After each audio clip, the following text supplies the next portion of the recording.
Hello, everyone, and thank you once again for joining me, Jan Harp, and my wonderful husband, Mr. Chris. How's everybody doing? Good Woo! afternoon. Well, when they see this, it's going to be 11:30 at night. Okay, good night. Good evening, everyone. And tonight, as I said before, we are going to have wonderful, engaging, or inspiring guests on this show. And so tonight, we have not failed you. We have all the way from North Carolina. She has been in the hairstyling business. She has trained people in the hairstyling business, educated them in the hairstyling business. Before that, she was helping people, elderly people, and that's just her thing. She just loves helping people, and she just loves being awe-inspiring. So please help me to just give a warm, wonderful, big welcome to Miss Ebony Hall.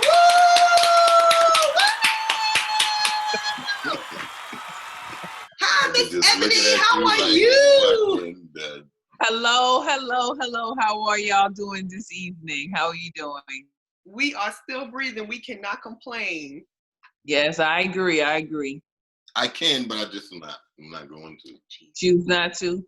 I'm not going to. And so, once again, thank you so much for coming on. I just want to talk a little bit about what Miss Ebony has accomplished in her life, because it is an awesome story of someone who can triumph over anything that comes before them. And this is the kind of season that we're in right now. It's a season of, trying to dig real deep, remember where we came from, and use those, skills that we've learned in order to tell ourselves we can do this. We can overcome this. We don't been through worse than this, and we're gonna be fine. Exactly. So, Miss Ebony, could you just tell a little tiny bit about your career before we go into before we bring it up to today and talk about the endeavors that you're involved in right now? Tell us a little bit about the history. About my history. Go back to when you used to work with the older people in the facilities and. You know, they talk about that also. Okay. I want you to bring us all the way up. Like, how did your journey go? Like, for some young girl who's watching this and she wants to be inspired, All right. Tell about how you did it. Okay. This is what I will say is this. I started hustling as a kid. Okay. My father really raised me to be an entrepreneur since I was a little girl.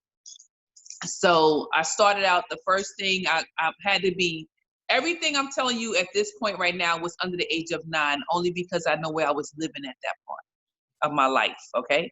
So I first started out with making jewelry, okay? Out of acorns that fell from the tree. Acorn. Acorns that fell from the tree, right? Nuts that fell from the tree. Different type of nuts that fell from the tree. My father and I, excuse me? Who were you selling it to? Well, once we made them with ribbons, we took ribbons and we dried the acorns out, and when the acorns dried out, we stitched it through and we made ribbons and we made necklaces and stuff. And I sold them to the people in the neighborhood. I lived in the projects in Brooklyn. I'm a Brooklyn girl all day. And we sold the necklaces to the people in the projects, right? Oh. So my neighbors, just really my neighbors. And it went from that, making necklaces, to everything that I ever tried. I don't know, anything that came to my mind, it was a hustling game, because my dad always said, he would always tell us a story about him shining shoes at the age of 5. So by the time I was 7, I was already too late, according to his eyes. I should have been working years ago. You know what I'm saying? So I started out with that. Then when I moved to Staten Island, my sister and her friend was playing in their hair, right? And she had a situation that I had to wind up starting to braid her hair, because my mother was like, it was too short for her to braid, because she actually made her hair fall out. So once I started braiding her hair, I kind of like playing in her hair. So that is when I got the taste to want to do hair. So that was one of the things that I was doing on the side. When I would play with my girlfriends and stuff, I would charge them to do their hair. And we was in the kitchen just doing, I would go to their house and fix the hairstyle that they already had, or duplicate a hairdo that was out, a trending hairdo. So I asked my mother, can I switch my school to McKee High School? Because they had cosmetology. And she told me no, because I was going to a nursing high school at the time, Mabel Dean Bacon. And she was like, no, you're going for nursing. And I was like, oh, okay. So stayed in this high school I was in. I became a nursing assistant in, I think it was 1996. Yes, because it was before I moved to North Carolina in 97. So I became a nursing assistant. While I was a nursing assistant, I wanted to do hair. So I was doing the hair. I wanted to do hair so bad. I was doing the hair in the nursing homes. I remember that. Yeah, I was like, let me do the hair for free. I didn't care. I just wanted to do the hair so bad. Did they like the hairstyles you were doing? Huh? Did they like the hairstyles you were doing? Yes, they did, because I was catering to the African American families, because they didn't have a beauty parlor for the African Americans. They had a beauty parlor for the Caucasians, but they didn't have one for the African Americans. Oh, okay. But they had you. They had Ebony. Yeah, they had me, because I was doing their hair. So I would do their hair. All the clients in the nursing home, I would do their hair. And then finally, when I made 10 years of all together thinking about it and playing and this and that, and I was like, okay, it's been 10 years I've been saying I've been wanting to do hair. And that's including like living in New York. And I was like, I'm going back to school. So I went to school and I started doing it. And now licensed, I'm gonna say it that way. Licensed, I've been doing hair 22 years. Awesome. Mm-hmm. So, because actually I was doing natural hair first. Mm-hmm. So chemical hair, 22 years. Mm-hmm. And just the way that, helping people has always been woven into what you do, So now fast forward up until today, and now you have, how long have you been a salon owner? There's a difference as a actual salon, because a booth renter is still technically, you own your own space. So, but as far as just having my own building, It's been about 14 years now. Awesome. And so now we're going to fast forward through the 13 years. She has maintained having her own salon for 13 years without loans, without grants, without, someone coming in and telling her how to do this, that, and other thing. She was the first entrepreneur of our family. Because we are talking to my cousin. I was waiting for that. I was waiting to let that out. This is actually my cousin. This is my entrepreneurial example in my family. And actually, I have a goddaughter who I have always used you as an example in order to, promote to her that she can get her salon done. She can, become the hairdresser that she's wanted to be ever since she was little. And so, she's 13. Yes, she's 13 now. That's where it started. Because if I would have been able to do it when I wanted to do it, I've probably been a salon owner since I would have been about 19, if I was able to go the route I wanted to go on my own. Mm-hmm. Yeah. And that's what she wants to do. She wants to own her own salon, and I believe she's going to do it. But so now that you are in the position that you're in, which is a blessed position, so it's a blessing, what you have been able to accomplish.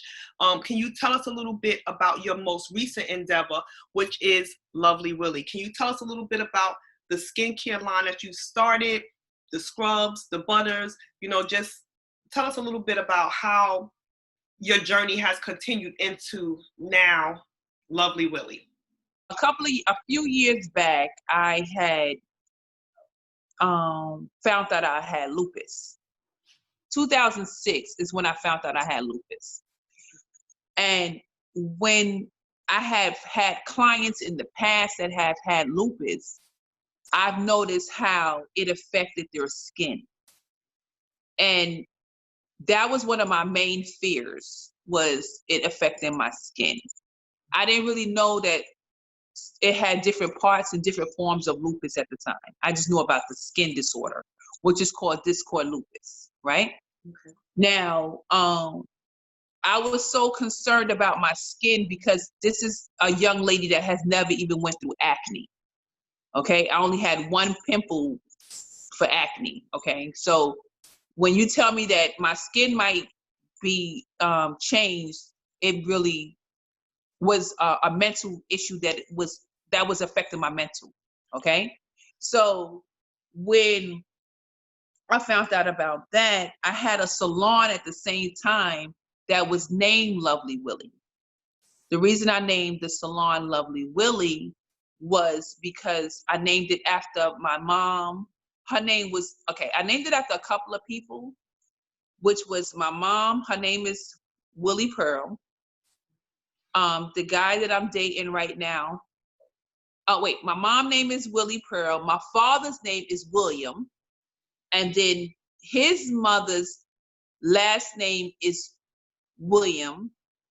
And his father that passed was Williams. Okay. Mm-hmm. So 3 out of 4 of them had passed from cancer. Okay. So I wanted to have a tribute to them, and I named it Lovely Willie.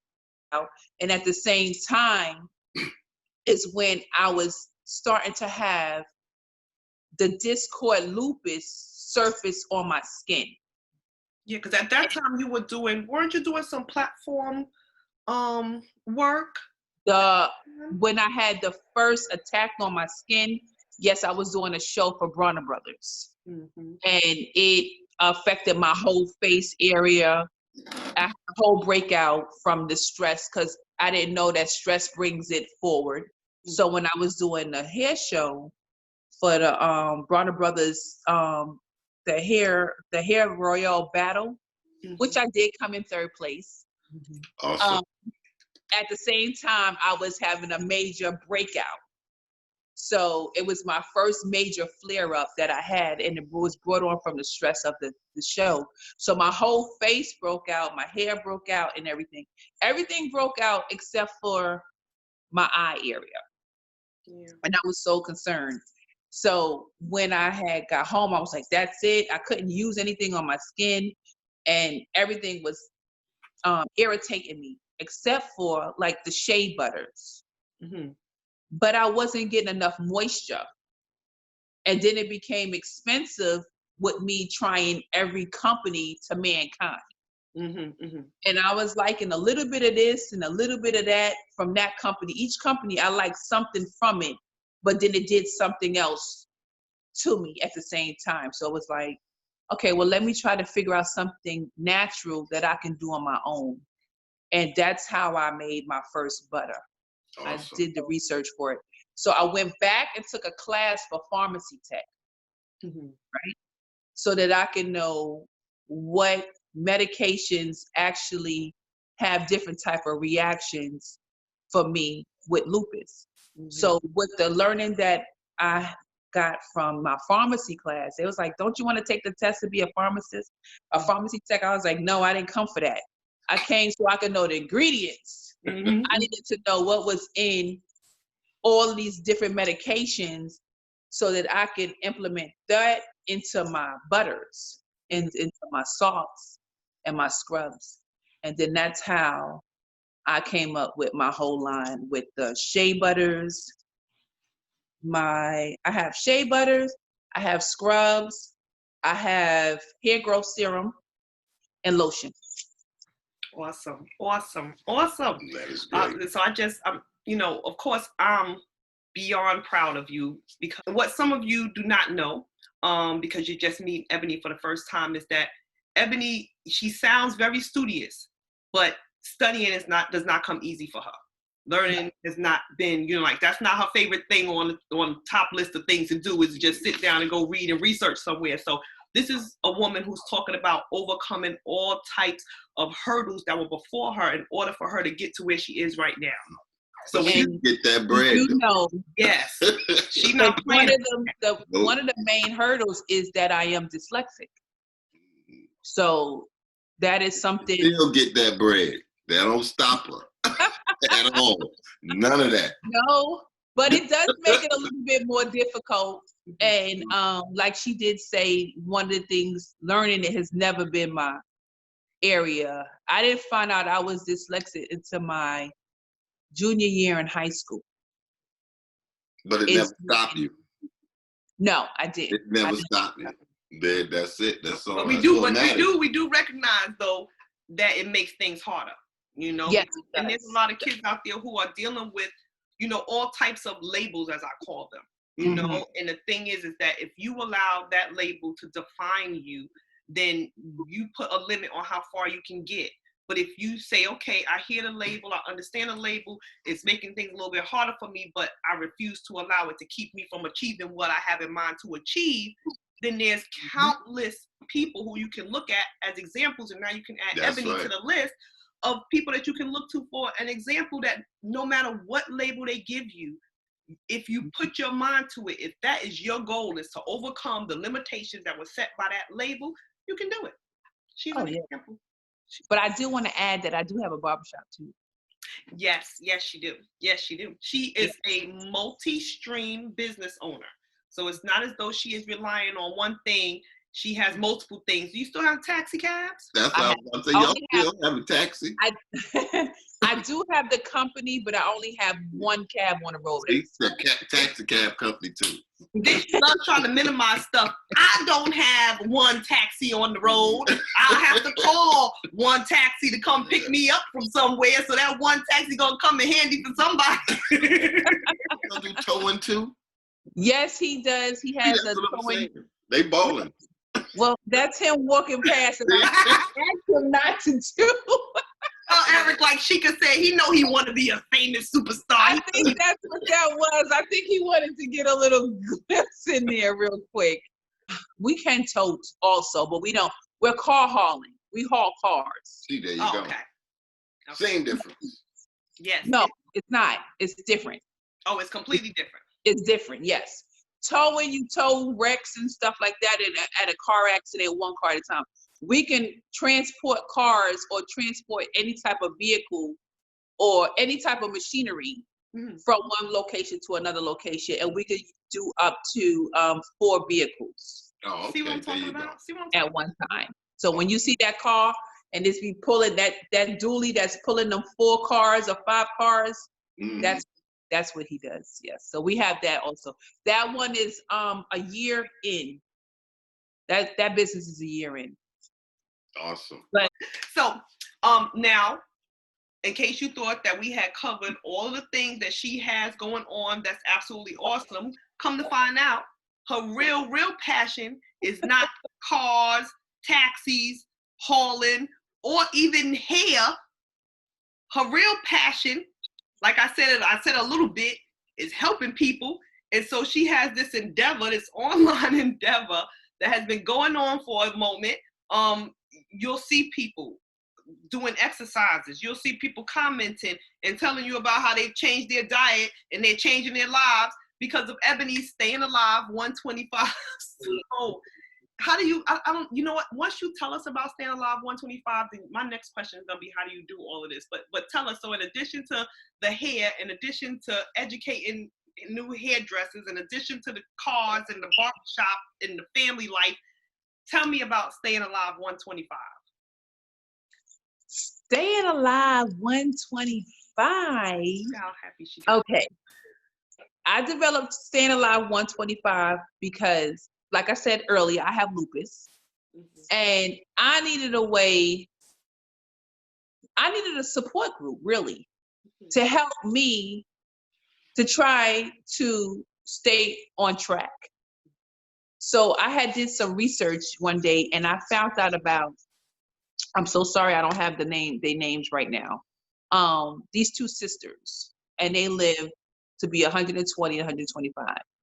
And this is back in right after slavery. So what was that? Indentured servants, right? Like a sharecroppers type deal. Yeah.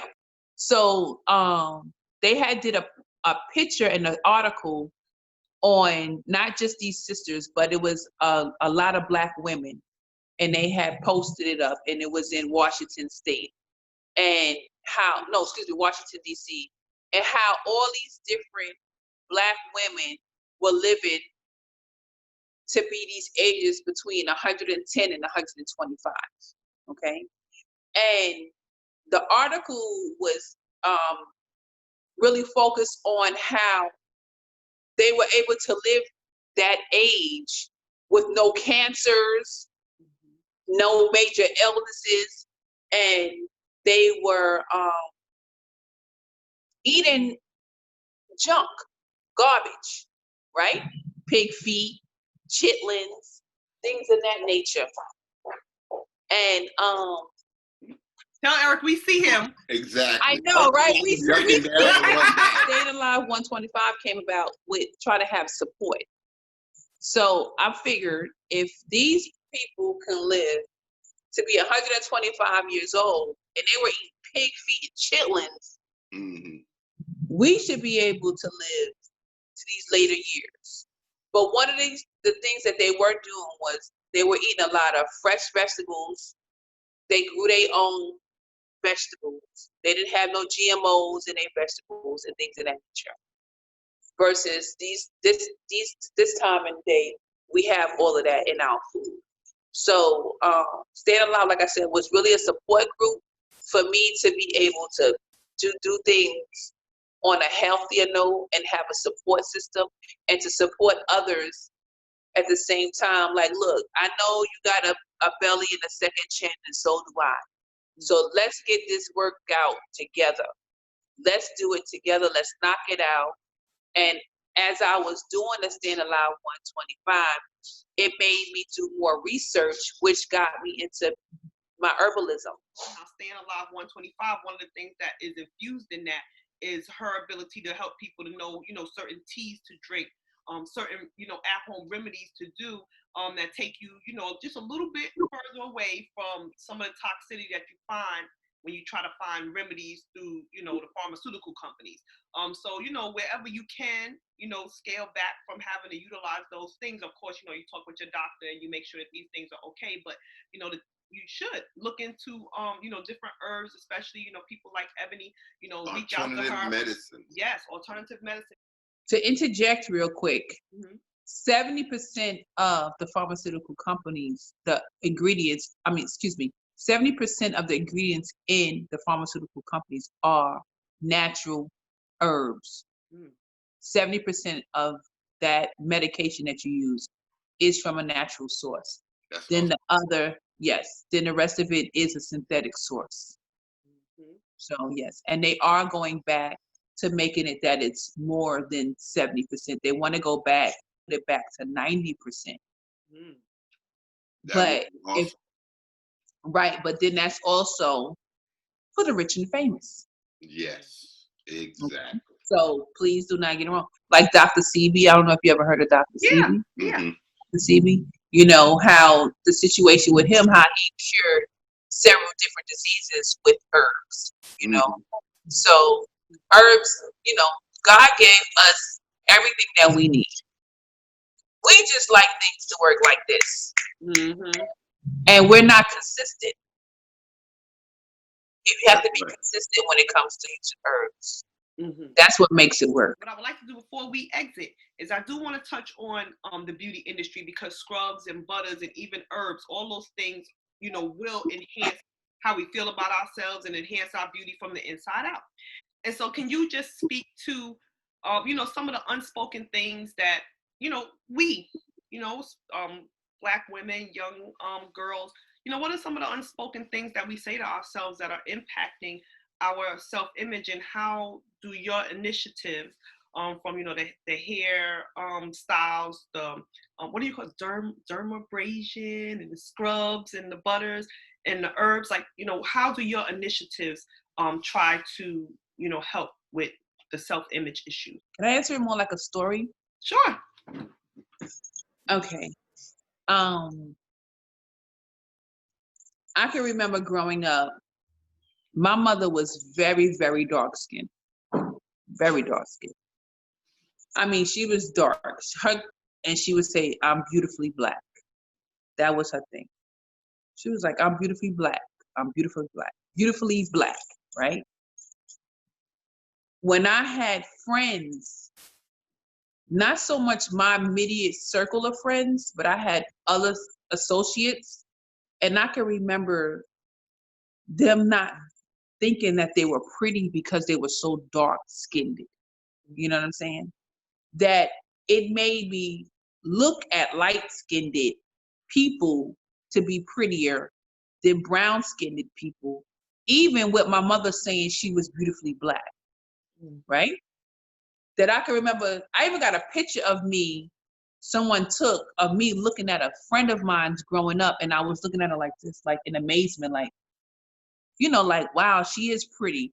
Not to say I felt that I was ugly, because I've never felt like that, you know, but only because I had parents that instilled into me how beautiful black was, no matter what shade you was. So, and I was a princess, so that doesn't count. But either which way, the point of the story is I can remember seeing how my associates felt from not being or thinking that they were as pretty as the next person was because of their skin tone, and then their hair texture was different, and you know, their clothes might have been different. So as time fast forward, I remember having my kids. I have my kids.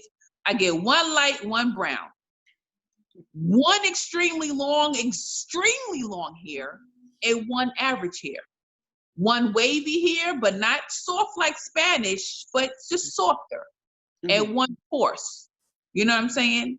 So I have both sides of the spectrum. Right. Now, how can I make sure that this one don't think she's not as cute as this one, and not this one thinks she's cuter than this one? You know what I'm saying? So I got to make sure that I bring the beauty of what they have in them out, regardless of how they look to one another. That they don't see skin tone, hair length, hair texture, knowing that all of it is good as long as you take care of it. So that's when the beauty industry comes in. No matter what your skin tone is, you got great, beautiful skin.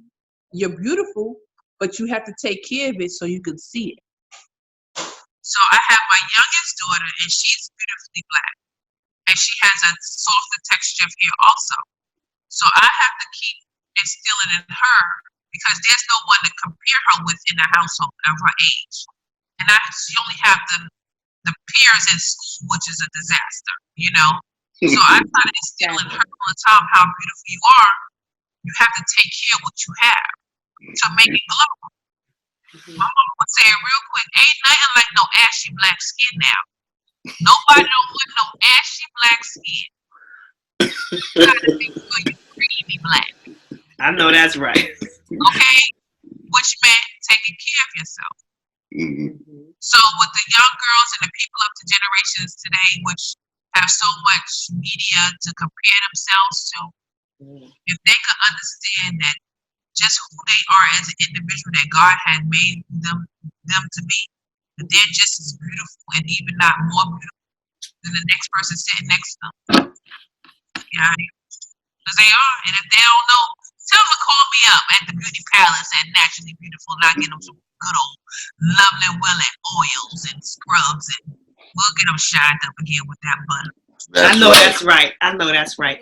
While I am going to read this poem, I didn't write this poem. This is by Nakia Gill.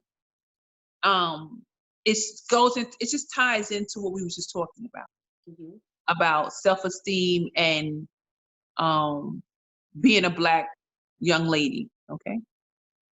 It's called "You Aren't Like Most Girls." How do I tell you? Wait, let me start over. How dare you tell me I am not like most girls, when those girls you refer to are my sister, my mothers, and my friends? The very solace of the kindness I have sought when the worst things in my life have happened. How dare you assume I should take that as a compliment and beam at you like it is praise, when you are altering me from my very care of my proud feminine being? Yes. There are thousands of ways to tell me you love me, and making my sister small to make me big isn't one of them. Tell me you love me, but not because I'm different. Tell me you love me just because you do. By Nakia Gill. Thank you so much, This was Ebony, awesome. for sharing your story with It us. was And awesome. it's inspiring, you know, and I'm Definitely. hoping that, you know, everyone who watches this will feel the inspiration, that they will feel that you were all inspiring, because, I mean, it's one thing to tell people to overcome something. It's another thing to show people that they can overcome something. That's and right. I truly believe that your life exemplifies being able to overcome something. You awesome, though. You always been awesome. Well, I appreciate it. I appreciate it. Yes. So everyone, I hope that you have enjoyed my cousin, Miss Ebony Hall, who is multifaceted in so many ways.